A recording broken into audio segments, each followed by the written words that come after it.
here. Check it out. This is not a new guitar. I've actually had this guitar for a while. I think I did can't think of the song I did. I used it in one of my video shorts. Real quick rundown on this guitar. The body is actually a 2011 Charvel San Dimas body, and it's a Warmouth neck. Quick history. A long time ago, look at an Ed Roman site, and they happen to have a body with pickups, and it was a 2011 Charvel San Dimas. These at the time were made in Japan, and they gave me like some really crazy deal. Like, it was so cheap I couldn't pass it up. We're talking like maybe $200 for a body and pickups, and I think it even had a chrome Floyd Rose on it. This is actually one I just took off another guitar a long time ago. And then I managed to get a Warmouth neck that I had. It was an old neck I had sitting around, very similar to the black and yellow Charvel that I put together here in the background, or Bumblebee that I put together. And so I've had this guitar when it was painted, white and green stripes. I had this for a long time. And I'm going to get into why I repainted this guitar and what I did with some other guitars, as you can see over here, which I'll get into. A long time ago when I was younger, if you can see that red Kramer there, which I kind of had bought from Steve from Boston. That's a copy of the one I originally had. I had painted it white and green stripes when I was like in high school. And I just liked that because, I wasn't going to do red and black and white stripes like Eddie, but I wanted to have something my own, and something that was kind of like my own pattern, my own stripes. And so when I had repainted this body a long time ago, I had done white and green stripes, and I had used like Krylon paint and Krylon clear, and the whole thing cracked. You could just see maybe it didn't cure, and so I left it for a long time. I would still use the guitar. And what made me decide to paint this was I had recently, or a couple of months back, I had gotten like an Yngwie Chinese guitar, and with the scallop frets, and the body it came with wasn't too crazy about the body. So I was like, oh, let me just go on eBay or Reverb, see if I can get like a Squire body that'll just put the Yngwie neck on. And they had this deal. This guy was selling like a Squire like for $100. And then body looked pretty good. It had, and actually this is it right here. I kind of converted it to like a Jakey Lee style guitar. Not the one that you've seen me use in other videos, which was a contemporary Squire. So I got this, and it was a really like weird, it was like a bad white, all scuffed up and looked horrible. And the headstock was like a 70s style headstock, so I cut it down. So a couple of things here. First was I was like, well, I'll just paint this body, and what I wanted to do was on this guitar, and let me see if I can pull it over here. Got a bunch of guitars to show. This is the Jakey Lee Charvel one that I put together, which is an incredible guitar. If you can see the Charvel and the headstock, like on here, when I had originally put them on, when I had originally repainted the headstocks the first time, they all had cracked. And I was like, oh, that looks horrible. So I was like, let me paint this guitar. Let me paint this headstock. And I actually painted the tuning pegs just to make it look kind of cool. And I made my own labels. I had ordered like, Charvel water slide decals. And every time I put them on and put the clear, they would curl up. And so I'd have to start the whole thing over again. So I was like, let me get something a little tougher. So you can get it at Staples, like they'll have usually in white. It's like a sheet with 3-inch squares or rectangles where you could put through the computer your address. So like you put them in an envelope to mail out. So I got a clear one, and it's like a matte finish. They didn't have like a gloss clear. And so I got a Charvel League logo online and just downloaded the information. It was like $10 to buy this stuff from Staples, the sheet and then the link to go make your own format. So I made a bunch of Charvel decal labels, and so put them on, But at first with this, I was using Rust-Oleum. I think it's 2 times Painter's Touch. Is it that? Yeah, it's Rust-Oleum two times Painter's Touch. I prime it, put the white on, put the label, and then I'd use Rust-Oleum 2 times clear, like a clear coat. And then it would just shrivel up and it would crack and it was just like a mess. So I kept on looking online and talked to some friends. And my buddy Matt, who paints guitars, had told me, you got to use a different kind of paint, maybe an automotive paint and a better clear. So what I had done was, along with doing these headstocks, I'm going to paint this body.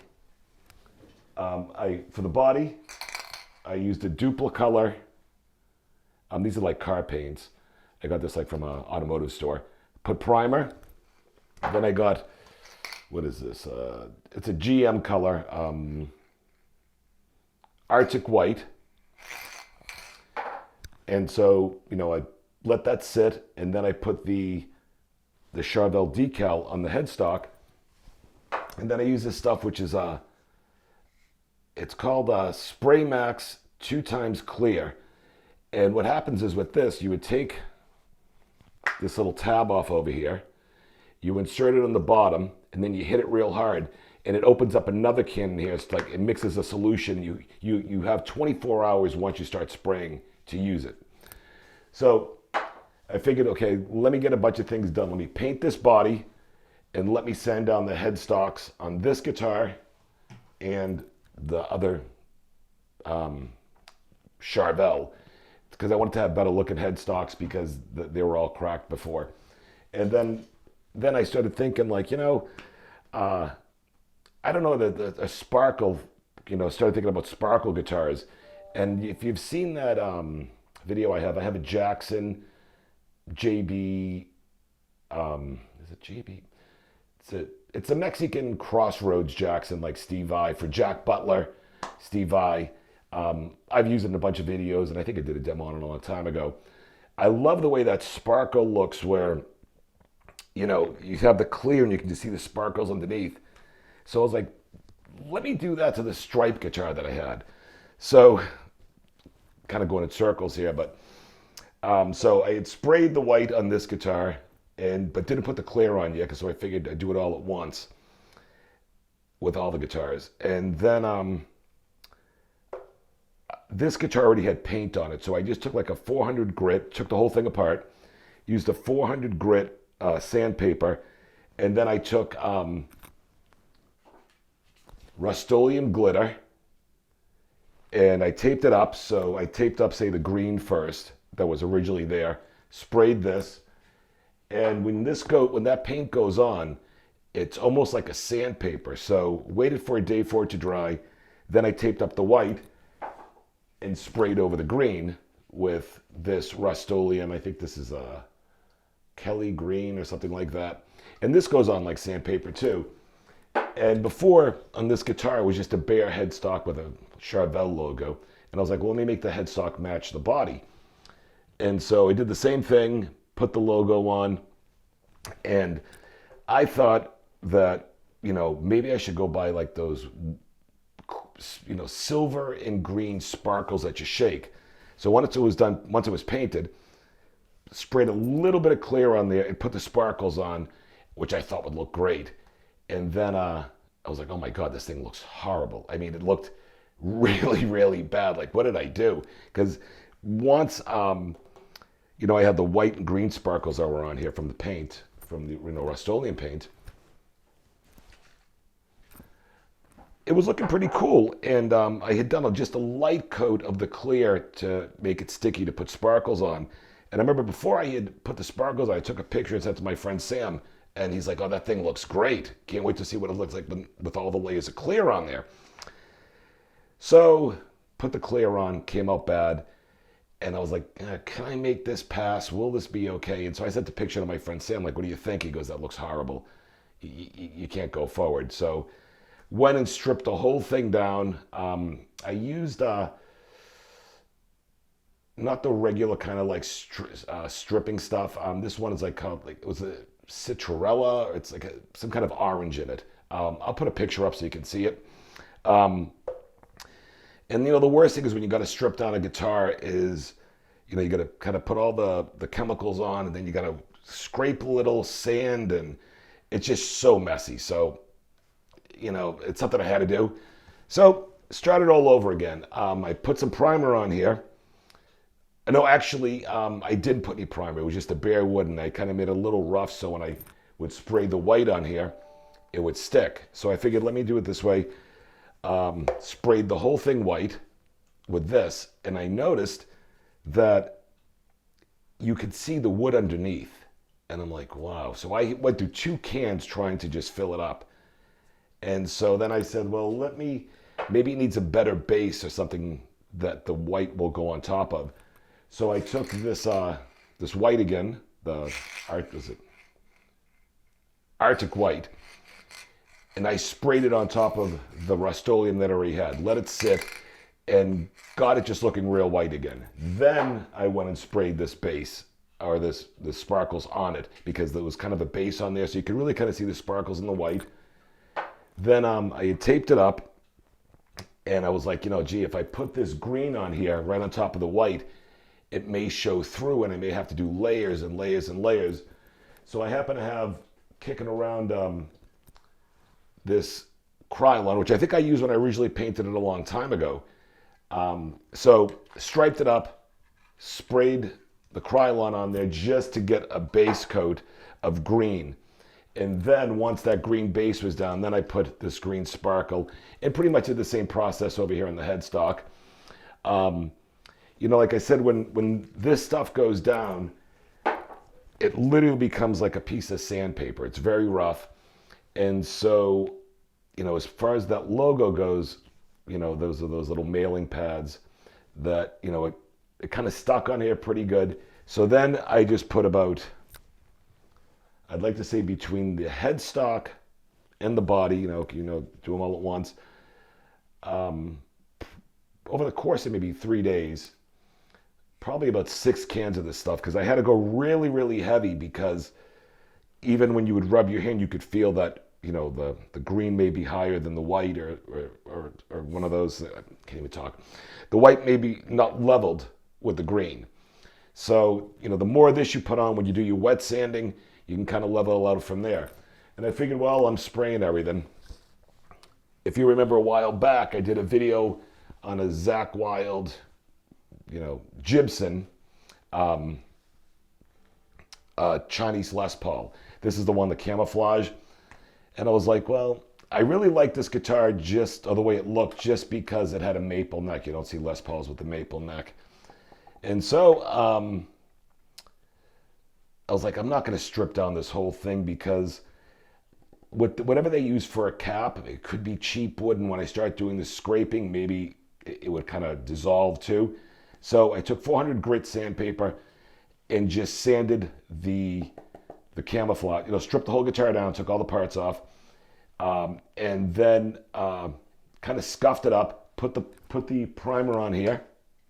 Then I did a base of white, and actually I taped up the whole thing, even taped up around the binding, because I didn't want to paint on the binding. So I taped up all the binding, actually put a bag over here, so when you're doing your spraying, nothing would get on the headstock.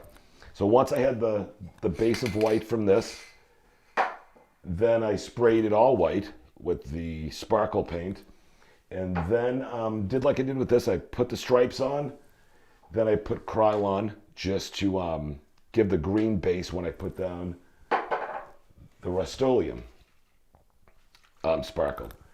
And again with this, I think probably not as much on this, but I think I used about 2 cans of clear altogether on this. And I think it looks really cool, You don't really see Les Pauls like this, but it's something fun.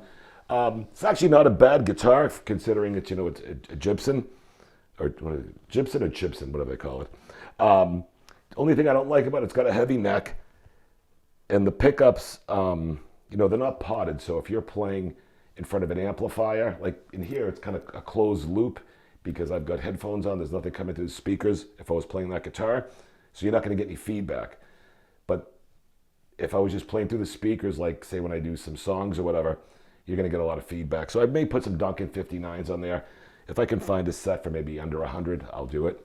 It's not a priority. But getting back to this and this guitar, I probably waited about 2 weeks after I put all those layers of clear on.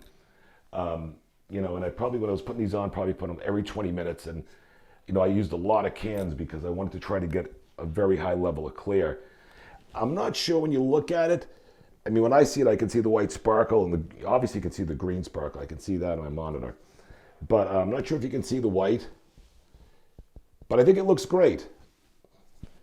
And actually, I think on one of my last videos, PDX Guitar Freak had sent a message. He saw this guitar sitting in the back before I painted it. What kind of guitar that is. So just a little info for you, PDX. Hope you like it. Definitely going to do some songs with this. But getting back to this guitar. So I put all the clear on. I let it sit for a while, at least 2 weeks to really cure. Then, I didn't realize how much work was going to be with the wet sanding. So I started off with 320 grit, wet dry sandpaper. Put it in water, put a little bit of soap in a bowl, and then just got to go back and forth, go like in little circles all over. I literally spent probably a total of 4 hours wet sanding because you have to go different layers. So, once you're doing the wet sanding, it's to kind of smooth it out, but also to get whatever they call orange peel. And so I think went down to 320, 400, 600, 800, 1200, and then maybe 1500 after that or something. So I try to get as, because the body will end up being very flat. And as far as like the shine, it's not going to be shiny. It's going to be like flat. And then there was no orange peel. It looked very smooth, and did the same thing on this, same exact process. And then I got rubbing compound, and I'll actually put a picture up of the rubbing compound I got, and just did it slow, and put it on like you put waxing a car, and then just kind of rub it in and just keep polishing and polish it. It looks pretty good. It doesn't look as shiny as, like, say, my Jackson or something like that. But tell me what you think, how you think it looks. The guitar, it's just like a regular Charvel. When these particular ones came with 2 Duncan 59s.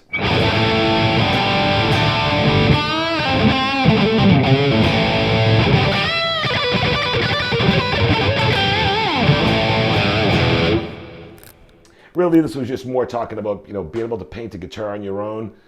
It was a lot of work, but it's kind of fun doing this kind of stuff. It's the back. And if hopefully anything in here will help you. If you have any questions, leave a comment below. On some of the processes that I did, from the taping and the wet sanding and things like that, I'll hopefully have some pictures to put up with it. But I hope this was helpful for anybody. If you have any questions, email me, leave a comment below. I hope you enjoyed the video and hope it was informative. Thank you for watching, and I'll see you soon.